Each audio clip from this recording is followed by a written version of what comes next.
We are 22S Radio. 22S Radio is 22smedia.com and 88.1 FM KKJZ HD3 Long Beach, Los Angeles. Ladies and gentlemen, boys and girls, children of all ages, and now a World Broadcasting Tag Team Champions of the World and a Cruiserweight Champion. I'm Ethan. I'm James. I'm Rob. And this is episode 193 of Beyond the Ropes. We are BTR Pro Wrestling Talk. Of course, I am your host, Ethan, joined alongside the analyst, James Williams, and producer, Rob Flores. You can find me on the Twitter machine at Ethan985. You can follow James at... Yeah, you can find me on the Bird app at JHW Reporter. You can find on... what's his name? Rob. You can find Rob over on the Musk app over there. Rob Flores Media, and don't forget the R-Tooth DMs for Ethan. On the what? The Musk app. What does that mean? The Elon Musk app. Oh, I'm slow. Don't worry. Sorry. It's all right. We still like you, James. No problem. At Real BTR Radio over on Twitter as well. Facebook.com/Beyond the Ropes. And of course, YouTube. Just search us up and you'll see us there. We are also on Spotify, Anchor, Apple Podcasts. It's great. It's good stuff. Let's talk about some. Yeah, we'll talk about that. Let's talk about some releases first. He can't put that in the chat. That's the first I heard of that. It's old news, sir. We'll talk about it. We're talking. I'm about like 2 seasons behind. Go ahead. Anyway, back on track. Sorry. There's been some releases this past weekend. You know who wasn't released though? Who? The Tribal Chief, the head of the table, the end-all be-all, the undisputed WWE Universal Champion of the world, Roman Reigns. Okay, now to acknowledge him. I'm not going to acknowledge anything because if he wasn't so selfish, he should sacrifice himself, take a step back, and relinquish all of his money or contract and let all these other people have a job. Because he probably makes more than like all 10 or 12 people that got released over the last week. As he should. He's earned it. He worked double duty. He was on SmackDown. He was just on Raw. He's going to be at the pay-per-view. You were complaining last week how saying he was not going to wrestle at the pay-per-view, saying he's going to show up to work every week. Come on now. Okay, but if I complain every week and then the week before days before the pay-per-view, he decides all of a sudden he's going to do double duty and pretend he's the champion for both shows. We need to boost some ticket sales, boost some interest because James isn't interested. So we're going to give him the Tribal Chief. We're going to give him the Tribal Chief to make it, forget the title unification match. It's not happening anymore. We're going to make it a 6-man tag. I don't know what's happening with that. I didn't watch SmackDown. I think he ripped up the contract. It was a swerve, bro. We'll talk about the release here in a minute, but we'll talk about the releases. Yeah, we're moving a little ahead with the backlash thing, but anyways, I just needed to get my acknowledgement out there. Make sure James was put in his place. Yeah, but I don't like when you do it because you get me all upset, and then I'm upset the rest of the show. You're a little frustrated there. Look at you. No, I'm upset. I'm not frustrated. I'm upset. You're a little worked up. Got you hot. A little, yeah. Hot and bothered. Let's try to get you warmed up on the show. That way you're ready to go. Well, I'm ready. Let's talk. You know what got me hot? You know what got you hot? What grinded your gears, sir? You know what grinded my gears? That I'm not going to get to see Malcolm Bivens on my television screen anymore. At least not in NXT anytime soon. You know who else I'm not going to be able to see on my television anymore? Who? Dakota Kai. You want to know who else? Dexter Lumis. Wasn't he kind of off TV? He was still on the storyline. Oh, he's been on TV. He's been on TV recently. But some other names that were released. Harland. It's an unexpected one. Paige Prinzivalli. I'm afraid I don't know who she is. Vish Kanya. Don't know who that is. Draco Anthony. Persia Parada, who was Indy Hartwell's tag team partner. Raylan Devine. Don't know who that is. But it appears all those names, along with Dexter Lumis, Dakota Kai, and Malcolm Bivens, as we mentioned, were released. I will mention this. Dakota Kai and Malcolm Bivens apparently did not plan on re-signing. Apparently they were. I heard at least Bivens was offered, or they were trying to get him to re-sign and I guess he declined earlier this year. So basically, I don't know if they let his contract expire or what, but yeah. I mean, he was on TV like up until the last day, I guess. But the thing for me was, I mean, the Dakota Kai thing. I mean, she got the short end of the stick. Tell me if I'm wrong. Let's recap it. She was in a feud with Raquel Gonzalez. They did a thing. I think after she came back, well, that was even after. That was like after her injuries when that happened. That's what I'm saying. Her first run, her initial run, right? And she was in that Mae Young Classic, I think. She was in a pretty big feud with Shayna Baszler, who I know she's Shayna Baszler. Yes, she had a feud with Shayna. Shayna was champion. I mean, she basically injured Dakota Kai a lot. Storyline. So it was kind of more of a one-sided thing, but there was a thing going on there. And then that's when I think Dakota Kai got hurt. She came back, obviously turned heel on her other partner, Tegan Knox, who also has been released. Yeah, she got released last year in War Games, if you remember that. Okay, I remember and that. Then the whole Raquel Gonzalez this is what I remember. Duo, that happened because it was like a few months after. Yeah, it was like the Shawn Michaels Diesel kind of thing. Reminded me a lot of that. Yeah, it was kind of they were kind of working Raquel into the spot there. You kind of knew they had something planned for her, and they found something for her. but that's the point I'm making. So what happens to the tag team? Didn't they not win the Mae Young Classic or what did the Dusty tag turn? They won some tag. They won the titles. Yeah, and there was a thing. They lost them like a couple days later after winning the tournament thing, right? Correct. I wonder if that was a way to get maybe Kai to resign. I don't know. And then when she didn't, they just had her drop the title and then move Raquel to SmackDown. But that's the thing. Like, okay. I'm just trying to remember how all of this happened because Raquel was in a tag team with somebody else recently. Was she not? She was teaming with.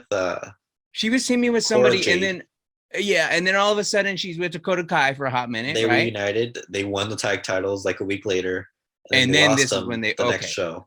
And then Raquel moved up. Raquel's moved up. I'm seeing she's being promoted on SmackDown. I think she's since has made Rodriguez now. Right. She changed her last name. And I think didn't she have a good debut? I think I heard some people saying she had a solid showing. I think it was maybe a squash or something. I don't know, but probably it was one of those in a enhancement match. And then, so what else was Dakota Kai gonna do? I mean, if the writing wasn't on the wall, if they offered her a contract and she chose not to resign, there's not much they can do. It was just anything they did with her, and it's not her fault because she got injured and stuff. But nothing ever. Nothing ever. Her two titles, or they never went anywhere with it. Her two tag title reigns were underwhelming. Underwhelming. She lost her first tag title in the same night they were awarded those titles, and then she lost her most recent run 3 days later, I believe. Yeah, so it's like, what's the point? I don't know. I don't disagree that they kept her in NXT too long. Probably should have moved her up. I don't think that. No, I don't think so. Something. I think she was there too long. I mean, to me, she was injured for most of whatever they were going to do with her. She was injured for a bit. I don't think she was injured too long. But she was injured for a bit, but she's been healthy the last 2.5 years at least. I don't know. There was some that I don't know. I never felt like it was gonna go anywhere. Like, if you're gonna tell me there's a bunch of people who are gonna get released, and I had just seen Raquel Gonzalez on the TV not that long before on a different show, and you're telling me name some people who are gonna get let go from NXT, I'm gonna tell you it was Dakota Kai. Like, whether she got let go, asked for it, like I knew she wasn't gonna be there by the end of the year. Yeah, I gotta tell you that. I'm not terribly surprised by it. The Malcolm Bivens one is kind of surprising. It is because he was on TV regularly. And like, where is he gonna go? I mean, good question. I saw someone on Twitter saying AEW should snatch him up, of course, because he would, and he should manage Jade over there. And where is he from, or what's his story? Do you know anything about him? Because I didn't know who he was until Diamond Mine. I didn't know who he was until I guess he was signed.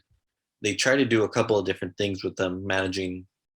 Was Veer. He was never a wrestler? I think he managed Veer at one point in the tag team. That kind of sounds right. I think I kind of remember that. And then he tried to do like the Bivens Enterprises thing.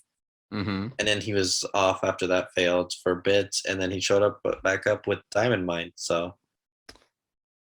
Yeah. And run through some of the other names, and then I'll try and piece together what I saw from the first NXT, I guess NXT Spring Break, and how they're trying to move forward with some of these releases, like all of a sudden right before Dexter Lumis and Persia Parada were in a storyline together with their partners, Duke Hudson and Indy Hartwell. And I know they had a backstage segment together. I don't know if you saw that. I did not. Wait, so, that's the segment I saw you're talking about for today, right? We're recording this on Wednesday. Yeah. Yeah, go ahead. Are you going through the list, or you want me to talk about it? Yeah, go ahead and talk about it, because everyone else really didn't get TV time besides, I mean, we could talk about Harlan, but I didn't really see his work. Okay, so let me put it to you this way. I saw 30 minutes or more, maybe a little more of this NXT Spring Break episode, and they're already trying to like tie up loose ends or make it look like some of these people who were involved in storylines don't matter. The first one was not in any order, but that I remember was Indy Hartwell, and they just kind of had her in the locker room, but she was looking sad. So you saw the segment, right? I didn't see the whole segment. It was kind of quick. It was kind of quick. That she was looking at her ring, kind of. She was like looking at her ring or looking at her hand. I didn't really notice a ring, but I'm kind of like, oh, where are they gonna go here? I thought she's gonna be sad that Dexter Lumis is not there, her husband. There was no official divorce, split up, or anything, right? Correct. None of that. So there is some storytelling that still needs to happen. However, they're going to try and dress that up, and they'll ignore it. I don't know.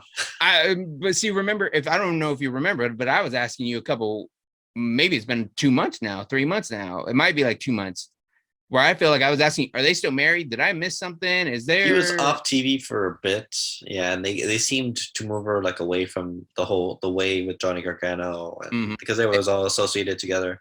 Yeah, she was in this new tag team partner then had her boot thing. And I felt like the relationship storyline was moving away from Indy and on this other part of the tag team. And now that the partner's gone as well. Persia is gone as well. She wasn't on TV very long. She showed up basically at the start of NXT 2.0. I think she showed up as one of her bridesmaids during the marriage ceremony. I think that was the initial debut. Maybe she had a match or two before then. But that was really the start of her run. And it was NXT 2.0 was started in September. So she wasn't there very long either. And who's the fella she was with? Duke Hudson. Now they kind of start teasing this, Duke Hudson and Indy Hartwell almost kiss on TV kind of deal. And it was very kind of like, whoa, what's going on? And I did the same thing. I'm like, what are you doing? What's going on here? So I was a little confused as to what direction she backed off from it, if I'm not mistaken. They both did. They went like they never really got close, but you knew what was kind of. So I guess that's the direction they're going to go in. But it's just kind of interesting, especially. I think the thing that blows me away with the whole thing is just the amount of time that was put into the storyline leading up to it with the Garganos, the wedding, Dexter Lumis chasing India away. It's just poof, it's gone. It's just never existed. And I thought there was supposed to be a lot of potential with a guy like Dexter Lumis. I'm not sure really what happened there or why, I kind of thought they were going to do a funny haha gimmick out of him anyways. Maybe they kind of did some of that, but I thought for sure there with how serious he was start, he was bound to be a funny haha gimmick at some point. He was limited to the gimmick, I think. And even in the independent scene. You think so? It's the same thing. Is that what he did on the indies before? Yeah, as Samuel Shaw, that's his name or whatever, Sam Shaw. I mean, he did that at Impact. I think we mentioned it when he first started. I think NXT. I might have remembered that. Yeah. I think I mentioned that he basically did the same thing, maybe in a darker way in Impact. He was a heel, I think, over there. So I think it was basically the same thing where he's a But he didn't even have a heel run though, right? Like in NXT, they really like. I feel like there was more that could have. They started it. I feel like they started it when he first showed up as a bit of a heel, but I think he transitioned pretty quickly into a babyface because it was a popular gimmick or whatever. Yeah, or somewhat popular. But what were they really going to do with them? It's like the Elias thing. Yeah, it's only so far you can go with that. I mean, he was popular, but that's what I'm saying. Like, I feel like there's something they could do with them. I know we're running up against a break here, Rob. Let me know how much time I have, but I think the other surprising thing was Harlan. Like, Harlan was supposed to be this, the bodyguard more or less behind Gacy. Gacy was supposed to have an NXT title opportunity against is it still Braun Breaker? Your guy, that's Braun Breaker. Well, because and then they kidnapped Rick Steiner, and then he was there. I know he's since been in the ring and had a promo with Gacy, but Breaker ended up winning.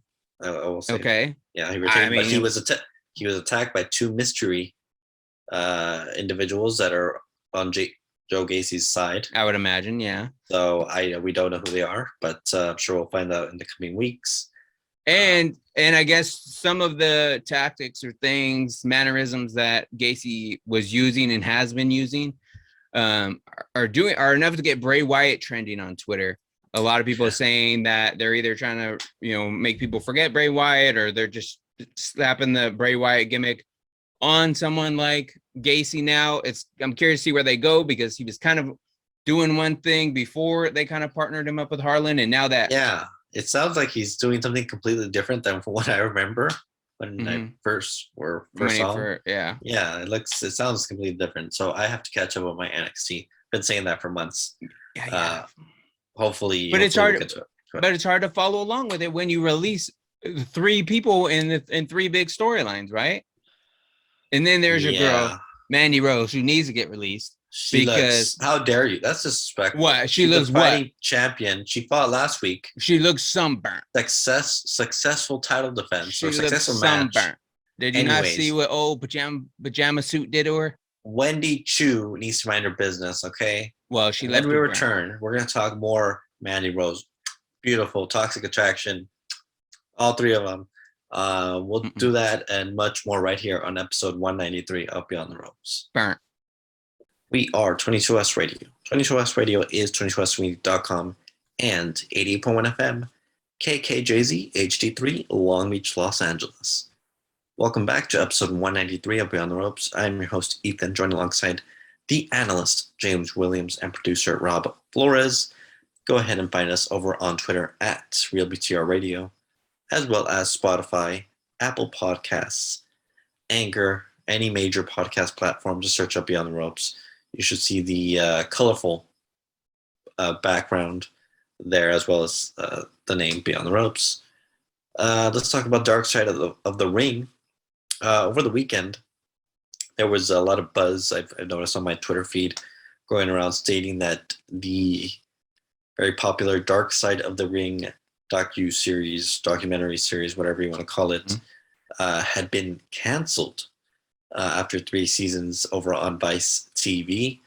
However, I believe there was some confirmation from the showrunners themselves that they had not been canceled. So I'm looking. I don't know. There was a lot of mixed reactions here, as I'm going to try and pull up the actual tweet here from the Dark Side of the Ring producers. Let's see. Well, this was a day ago. What are your dream episodes for season 4? So there was that. And then Vice TV also tweeted a day ago, as of this recording, we've heard some rumors flying around about season 4 of Dark Side of the Ring. We are as committed as ever to both the series and the broader Dark Side franchise. Evan and Jason are hard at work, making more content than we know our fans of the series will love. Stay tuned. In other words, I don't think they've been canceled. It even sounds like they're doing more potential side projects as well, potentially for Vice TV. I do know there was a Dark Side of Football or something, a Dark Side of the 90s spinoffs that have garnered following. Are those out already? That stuff's kind of came out already, or those have been out. Those were out. I'll have to look at those. I think the thing too about it, like, when we originally thought it was canceled or whatever the case was going to be, the last season the Owen Hart season was that season 2. Angela Owen Hart started with Chris Benoit. That was season 2. That was season 2. And then whatever season 3 was. Season 3 was definitely questionable. None of the storylines were like, yep, gotta watch this. I believe they got someone else doing kind of the research for it for season 3. I noticed. So I don't know if it's because of that. But it's just kind of the storylines for me, and I think that's the thing with it, because if you're doing it, one, you're not going to get WWE people, right? So they either have to be released or have been through the company and no longer there and no longer care. And even some of those people who aren't with WWE apparently aren't going to do it anymore. I think JR recently stated that he had no plans on going back because while he appreciated the producers, Jason and Evan, who are the ones behind the show. Mm-hmm. He had stated that they even edited some stuff that just kind of didn't go with what he meant, or kind of, took it out of context a little bit. It was out of context, right? So I think, but I just think they hit all the major stories, right? Like, you wanted to know what the family Owen Hart thought. You wanted to know, if there's going to be anything new coming out of that Chris Benoit. I think that Benoit episode is probably for me, or the two-parter. It's a two-parter episode. It's probably my favorite, just because probably I didn't realize all that stuff, happened. I had heard some of that stuff, like we knew some of that stuff, but some of it wasn't. I knew most of it. I think maybe there was a little bit more, like some different voices, or maybe it was maybe now that there's been time for reflection and stuff, instead of a lot of the instant reaction from Jericho, Chavo. I think a lot of those same guys were probably on this. I know Jericho was probably on this Chris Benoit episode, if I remember correctly. It's been a little while. Yeah, he was. And I didn't know about the Eddie stuff. I mean, how, they found Eddie and all that stuff. I didn't know specifics like that. That was different. They kind of talked about Eddie. I kind of always figured the Eddie Guerrero stuff impacted Chris, but I think learning more about how it impacted Chris and how it really kind of like that was kind of whatever final straw it needed to be for Chris. But outside of that, I mean, I watched enough of the different things on YouTube and stuff, like different episodes or different show, pieces, projects regarding the Chris Benoit story, that I knew a good majority of it. I guess maybe I was trying to learn something more out of the Owen Hart one, but I think it just kind of was what it was. But again, it was just hearing from the family itself, right? Mm-hmm. But I think, there were some interesting ones. I maybe had heard, Don Morocco, I think is who it was, who got killed. And I'm like, what? But so to hear some of those older stories, kind of like the Von Erich stuff, those were kind of neat. That was a good one. Yeah. But it was just kind of like, since then, this last season of this last. I mean, they were doing. Was it one of those like deathmatch promotions? They're doing the best match. Yeah, they did one of him. Like the New Jack one was interesting. That one was interesting, but he was a bigger name, and the whole ECW stuff. Yeah, I just feel they hit every storyline there was to hit. Like, you hit all the major ones, right? Like, you went hard early, and you don't know, you don't know how long it's gonna be. You don't know what it's gonna do, so you're gonna hit it hard, right? But after that, what kind of stone is left unturned at this point in terms of big stories, right? You're reaching for stories at this point. Like, maybe they didn't do a China one, and maybe there's something with China that could be done. But again, you got to fill up the whole season, right? So what else can you do? Who's going to talk about, who's going to talk about China that hasn't already talked about China? Stone Cold's already kind of mentioned on his podcast. Mick Foley will talk about it, but you're not going to get anyone, again, who's tied with WWE. And that's a lot of the people with the China situation are still there. You know what I mean? So I don't know. I'm not surprised about it. And I knew it wasn't going to be a forever thing, but I think the episodes that they did have are great. And again, it's, it's still going on based on what's being said. Apparently it is. But we'll see. But the formatting and the research and the kind of things that they did, at least from a storytelling presentation, even if it's not in pro wrestling, maybe if they are getting into some of the football stuff, which there's definitely going to be some stories to tell, maybe some things I haven't heard of, some of the stuff from the 90s, if they get into some different musicians and stuff, I would totally kind of be interested in learning about some of that stuff. Yeah. I think they did that. I don't think that's the same people doing it. I think it's completely different people. But yeah, it's the same concept. Premise. Yeah, Dark Side. I heard they weren't as good, but I don't know. I don't watch them myself. So, but they are available. I think I'm sure. I'd have to check them out. So, Dark Side of the '90s and Dark Side of Football. I think each have a season. I don't know if those shows have been renewed or not, but yeah, I mean, it's interesting. I'm looking forward to any type of wrestling documentary. Yeah, for sure. I need to get on those WWE Evil episodes. Yeah. Speaking of which, and we'll kind of finish some loose ends on NXT here in a minute. But I know they were playing WWE Evil for the Stephanie McMahon, which I had seen already on Peacock, I think already. And it was just great story. Like, it's just great storytelling. And really, like, if I had a chance to ask Bruce Pritchard something, for example, because I would assume he had a big part in a lot of this, and maybe Vince Russo, I don't know. But like the fact that you have Vince McMahon kidnapping his daughter in storyline, for people who aren't familiar, has the Undertaker kidnap his daughter, put her on this cross-like symbol, and Stone Cold comes out, but then that leads into Stephanie turning evil and her becoming the character she kind of still is today on TV, and how she goes and marries Triple H and gets back at her father and different things like that. Like, it was just great long-term storytelling, right? Like, you know, and it was all based on Vince McMahon, Stone Cold, but then you branch off into the Stephanie storyline, Stephanie Triple H, and now that, you know, that became a storyline, but it also kind of became real life in a way. So it's just, the reason why I bring a lot of that up is because, like, man, we need some of that. Like, that's kind of what's missing. And maybe you can kind of get some of that with Edge, for example. Like, I feel like I'm getting some of that with Edge because, like, you know, Edge can be really good. He was there. Yeah, he was back in those days. But yeah, he has experience. Because exactly. He has that mindset, right? And I think that's kind of what we talked about the last week or so when I mentioned Edge and Orton and how they can kind of piggyback off each other with that old school kind of mentality. But it's like, you know, it's a new gimmick in some degree. I don't like the name Judgment Day, but for Priest and Edge. But I think for Edge, like, you know where he's going and you know it's going to be good because, you know, he's done it with the Brood. You know, he's done it with all these other different storylines. He could be crazy and evil. So you know you're getting good stuff, but just, you know, his history. But some of the long-term booking for a lot of these other guys, you just don't know. Like, you look at Elias, for example, still looking like the Ultimate Warrior. I don't get it. I don't know what you're talking about. Elias is gone. Whatever. We got Ezekiel, his younger brother. Ezekiel looks like the Ultimate Warrior. He looks I great. don't like it. Young upstart. He lost his match this week, but that's all right. You know, he'll get back up. We'll get to it in a minute. But just to finish off NXT, we finished the last segment talking about Mandy Rose and the tan that went bad. Beautiful. It's all right. It happens. Tell me you wanted to talk about it. Go ahead, gush all over him, or do whatever you need to do.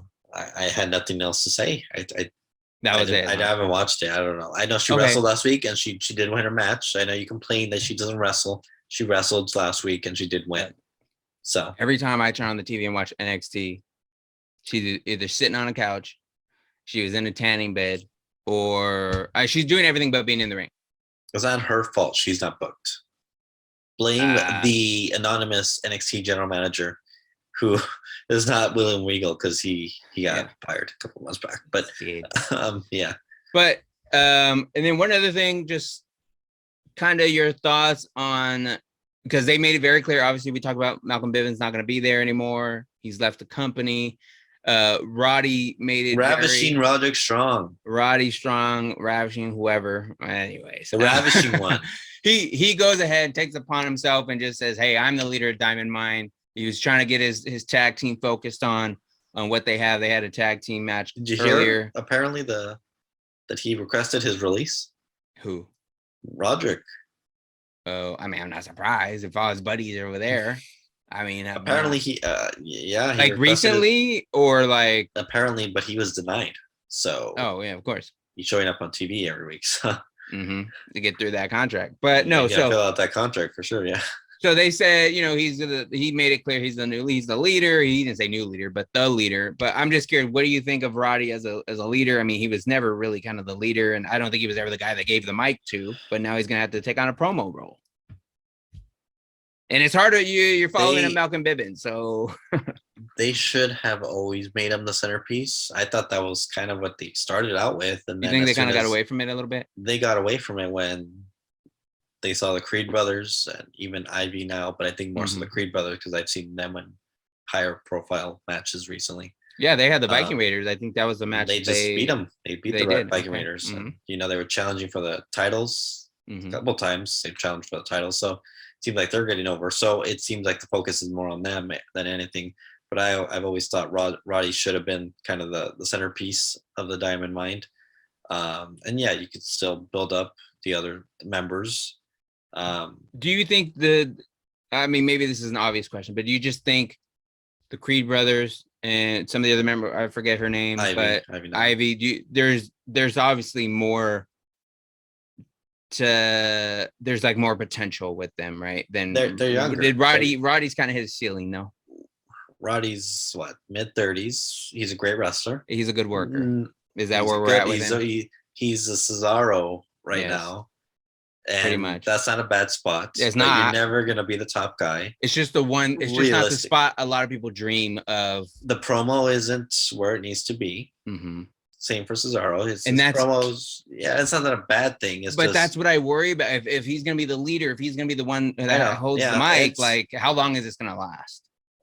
Until they decide to either until his contract expires, or they decide, we'll let you go once the next round of releases or something.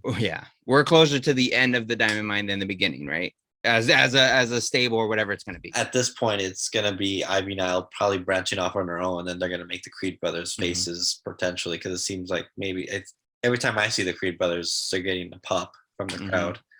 Again, I have not seen NXT. I'm going based off social media speculation, but it seems like they're pretty well liked. So I would imagine he's there for a bit, help them season up a little bit. Probably, I don't know when his contract expires. Was he a mainstay in ROH? Is there a chance it goes back to that? He was a Ring of Honor World Champion. Which I think I remember you telling me that was what Ring of Honor was about. It was about wrestling. He didn't. Yeah. I don't know what his promos were like, but I would imagine his wrestling is what got him over. In NXT, we mentioned it when he first got here. He kind of wasn't doing anything until the Undisputed Era showed up, and then he fit in perfectly because the group of guys that can wrestle. Adam Cole did most of the talking. That's what I'm saying. Even Bobby Fish and Kyle O'Reilly, who are probably decent talkers, but they're not known for talking. It was Adam Cole being the voice, but everyone else can back up with with their wrestling ability. Can Roderick Strong be the voice of Diamond Mine? I don't know. I'll be interested to see where they go if it even lasts that long. I don't know if it's going to last. It's just like it's hard to bring in another manager at that point. Like you can't just bring someone else in. You've lost. I mean, you can, but you've lost your coach. You lost your identity as you Diamond lost your Mine. coach. You lost your voice. Yeah. You lost two people already in Diamond Mine, the non-wrestlers of the group. The other guy never got a chance to wrestle, huh? He never got a chance to wrestle. I didn't know if he was a wrestler or not. Apparently he is, but we never saw it, which is a shame because, he served as a coach, and you would think a coach is probably really good. Yeah. But we never saw it.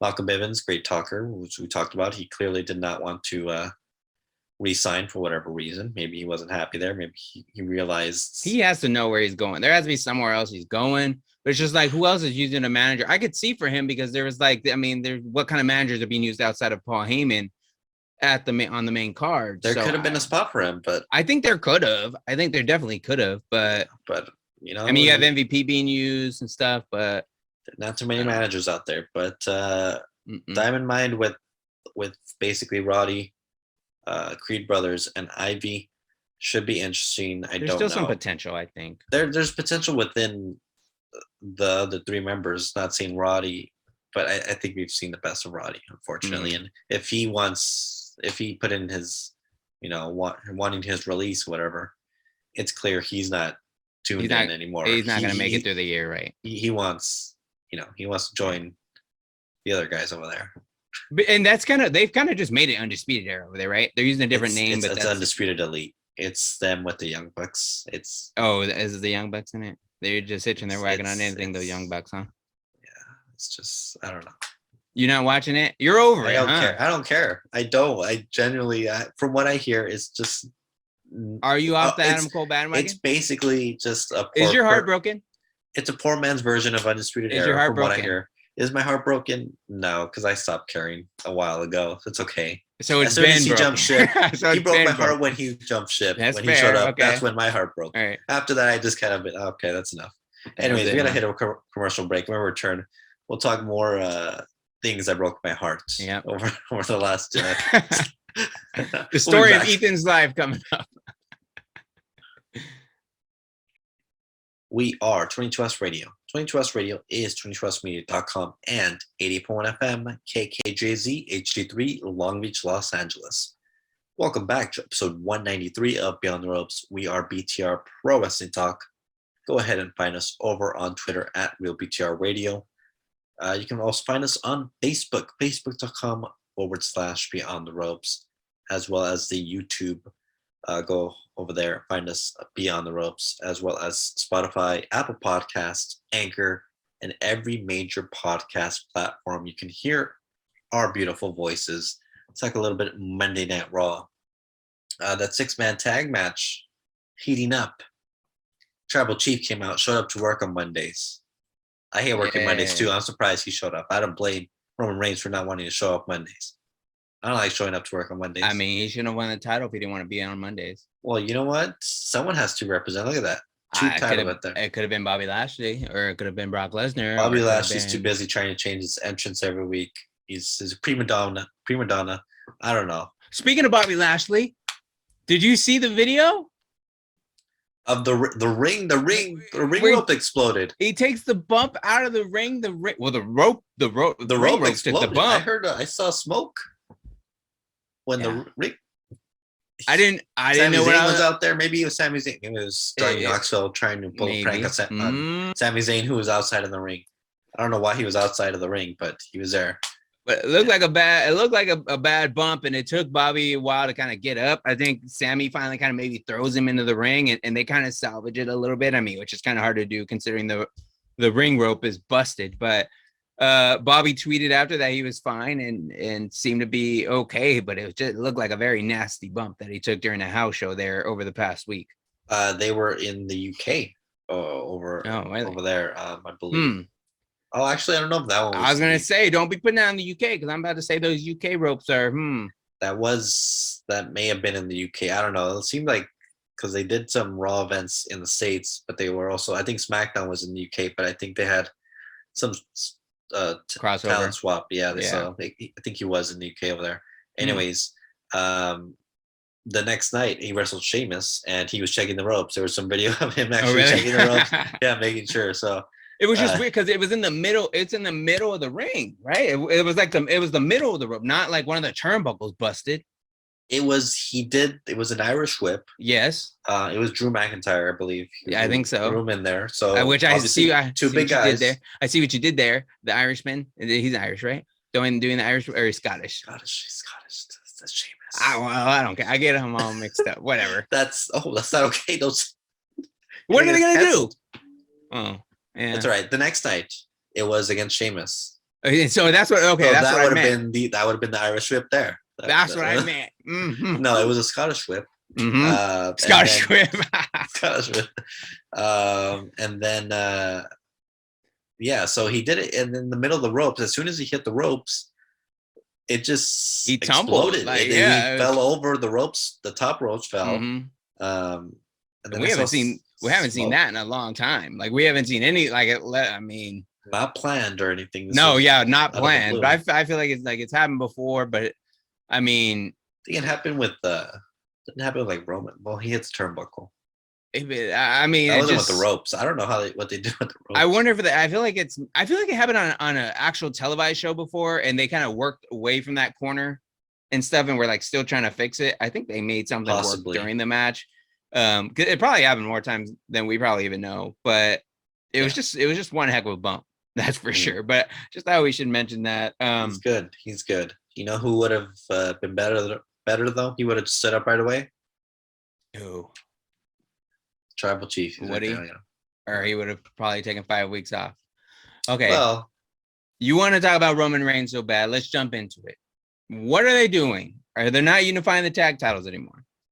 They're pulling out on the situation. He ripped up the contract. He said, "We don't deserve a tag title unification." He said he's pro tag team, so he's gonna have. Did he say this, or are you making this up? No, but he showed it when he ripped the contract.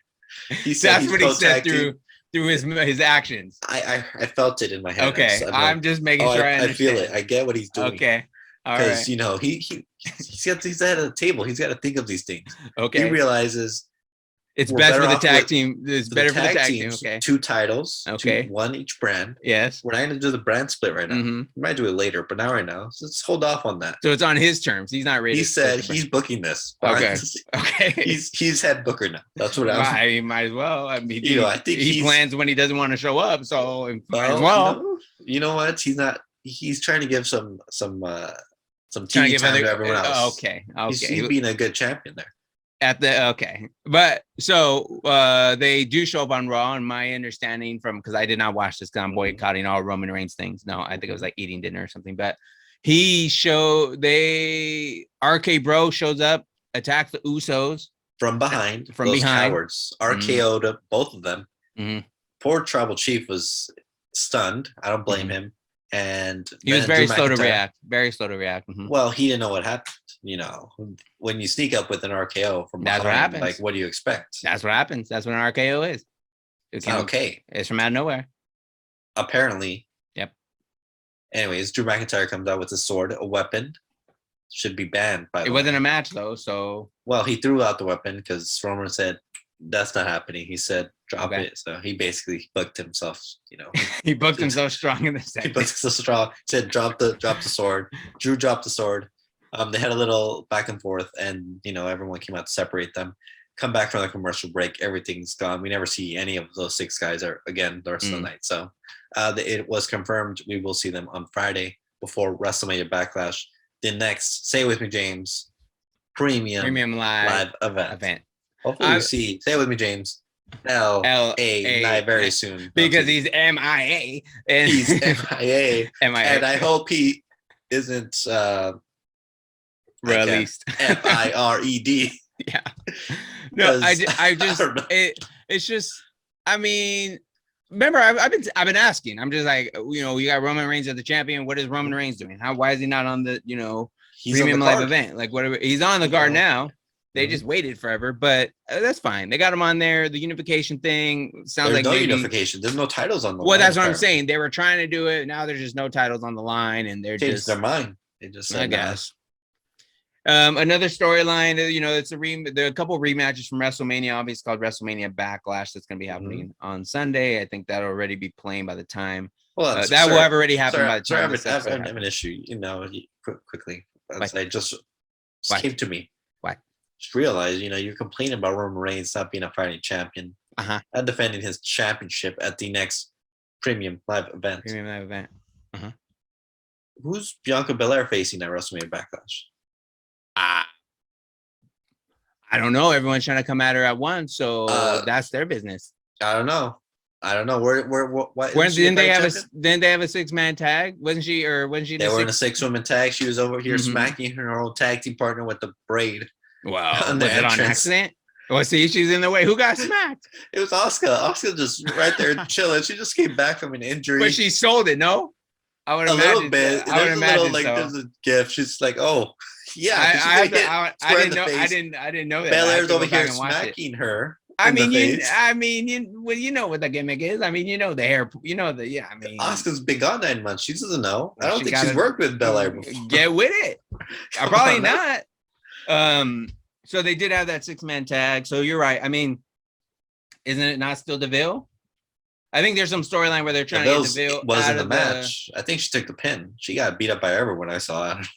I think, they're supposed to be doing something. Didn't Liv Morgan get the pin in that? Liv Morgan got the pin over DeVille, I believe. Yeah. So there's DeVille. Oblivion, yeah.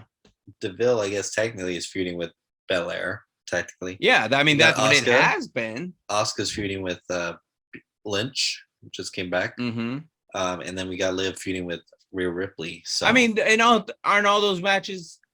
Are all those matches not happening on Backlash? No, Nothing's been announced.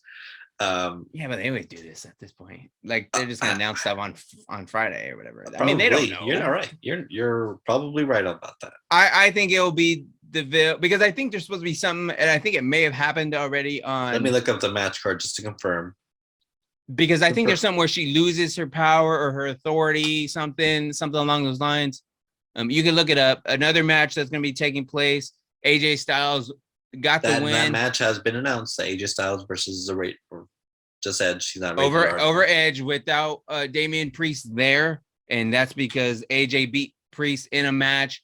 Edge comes in right after after AJ gets that win, comes in and attacks AJ. Priest and Edge start to attack AJ again, and then you get Finn Balor, who makes his way down to the ring. Obviously, we talked about that last time and the potential for some sort of Bullet Club reunion, even though they were never there at the same time, as far as I remember. But tell me if I'm wrong, and maybe you know something I don't. Is Finn Balor Bullet Club Day? Does Finn Balor have a new theme song? No, same. Because the theme song played, and I didn't catch it, but I knew a song was playing when he came out. It was, but it didn't sound like okay. Because that's one of my favorite themes. So what is the Bullet Club Day? It's great. What are you talking about? It's Bullet Club Day today, I believe. Oh, happy Bullet Club Day. The anniversary, I guess, of the creation. You're right. They technically have little history with each other. Yeah. The day Finn Balor's last day in New Japan Pro Wrestling as a member of Bullet Club was AJ Styles' first day, where I guess he was also initiated. And then, did he attack him or he just beat him up and then AJ comes after, right? They had they were never like in the same ring. I don't believe they actually had any interaction in New Japan Pro Wrestling. It was just referenced, obviously, when they were both in WWE. So. So we'll see where that goes. And they've kind of been teasing that a little bit for a while. I think they did the Bullet Club, thingy before. Technically, not them two. Together. I thought they did. I thought AJ and they had a match. They had a match against each other. I thought they did.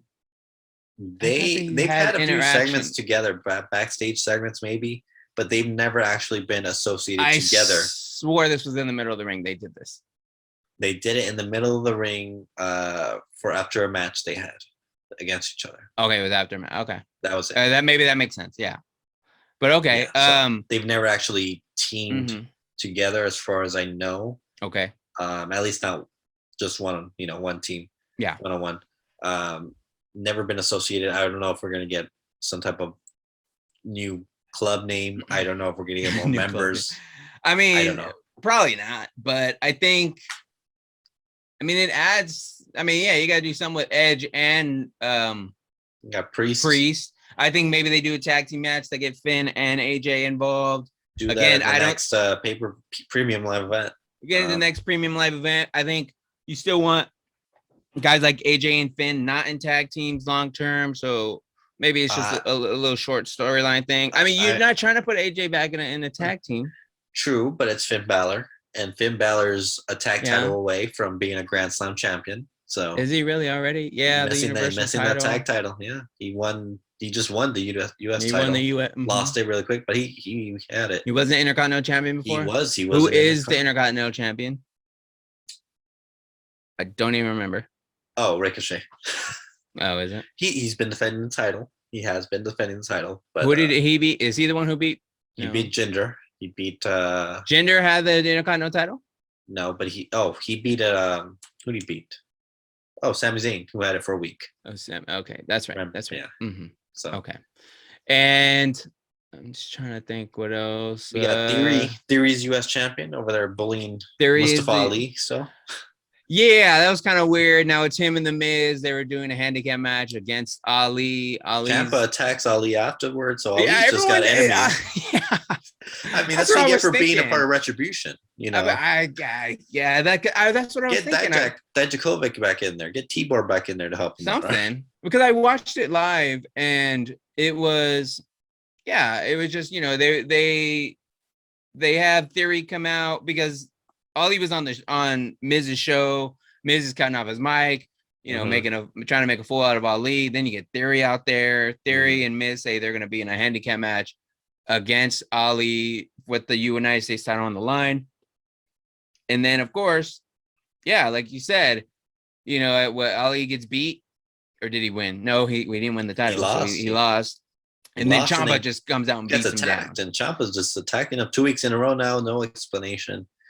And talking about people who are getting beat down. You got Veer as well. Veer, they gave the guy a little bit of promo time, put him over, made me think he had a chance. He works down at some barbecue place down the street. Some barbecue place that he's been waiting on. Pulled pork now.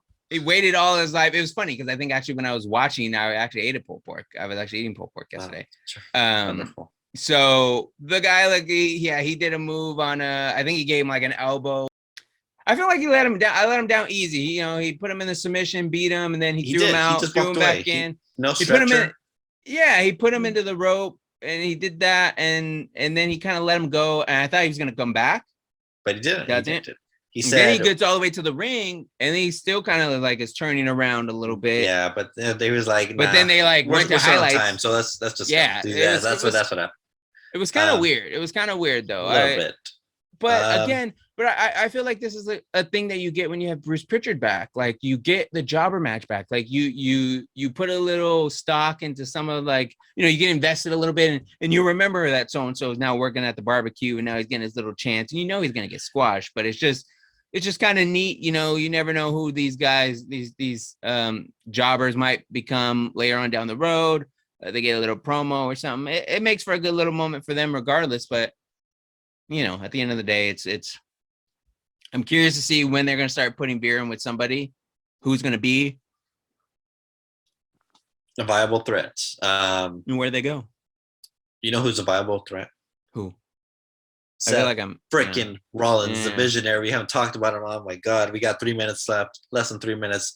Almost got away with it. He came out because he was going to have Seth freaking Rollins appreciation night. It's so random. He said, Randy Orton had his 20th anniversary, and that was nice. It was all right. But, it was time to give appreciation to Seth freaking Rollins. The spotlight was on him. It was great.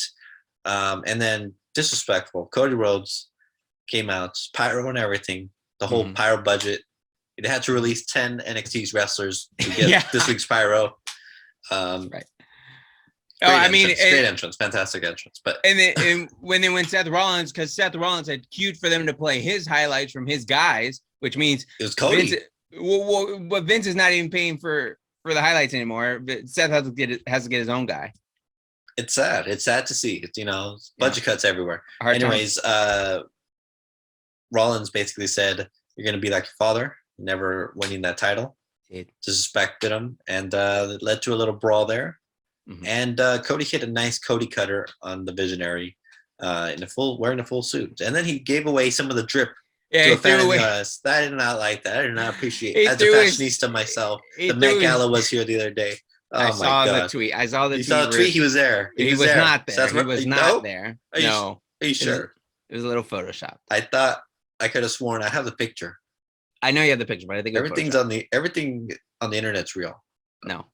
Not this time. No. I could put it on my background if you want me to. It was there. Maybe next week. Anyways, we gotta get ready to go here. But yeah, Seth Rollins gets his thing, gets his jacket thrown into the crowd, and he starts trying to charge back for it, but then he backs away and says it wasn't worth a couple grand right there. But I think Corey Graves actually said on it. That's like that's a $3. He's like, that's a $3,000, however many $1,000 jacket, and I'm like, I wouldn't wear it to the ring if they cost that much.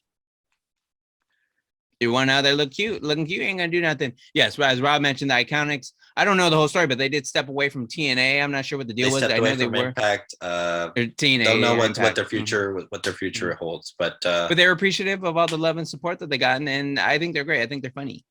And before we close out, let's appreciate one more person. Let's appreciate the Tribal Chief, the head of the tables. Once again, you did that already. I know, but I want some extra appreciation for the Tribal Chief because you were disrespecting him hard last week. Why not like Bret Hart or somebody? Well, he's not on TV every week. Lazy. Isn't he signed to a WWE contract? That's what you guys were saying. Allegedly. We don't know.